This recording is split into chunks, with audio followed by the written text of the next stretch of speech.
it's got to be crazy when you see, when you look back and you think of that, so much time. It's been 30 years, since that happened. But it was still such a significant moment in pop culture that people remember it, and people, bring it up. And it seems like every new generation that discovers the movie, then discovers the band, and then is surprised that, that he actually is a big metal fan. Jim Carrey, it's just, the whole thing just always keeps, I don't want to say rearing its ugly head, because it's not an ugly thing, but it just keeps coming back no matter what. Yeah. Like I said, I think that in particular, that's obviously a bit beyond, seeing a sticker on a window in a movie or someone wearing a shirt or something like that. That was just us actually in the movie and early in our career, and a movie where you would not expect it. Yeah, it's not a horror movie. You know what I mean? It's exactly. It's quite different. So that's why people still talk about it, because it's still crazy that it happened. I think about it, I'm like, wow, yeah, that really happened. It's pretty crazy.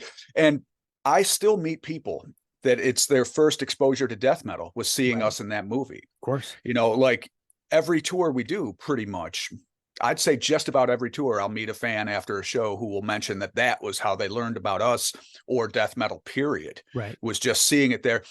And it just kind of shows you, well, first of all, death metal was this really underground form of music, and it's still relatively underground, even for having been around for several decades now. It's still, broadly speaking, like it's underground. We still don't get radio play. You're not going to turn on a album-oriented rock station and hear Cannibal Corpse or Morbid Angel or something.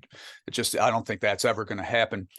So for us to be in a movie like that, it's really crazy. That's why people remember it. And just also Jim Carrey became a really big star after that. So, but it shows though, like just how many people I've met that learned about us for the first time from that. Movies are bigger than music in a way, in terms of recognition, because it's just on TV all the time.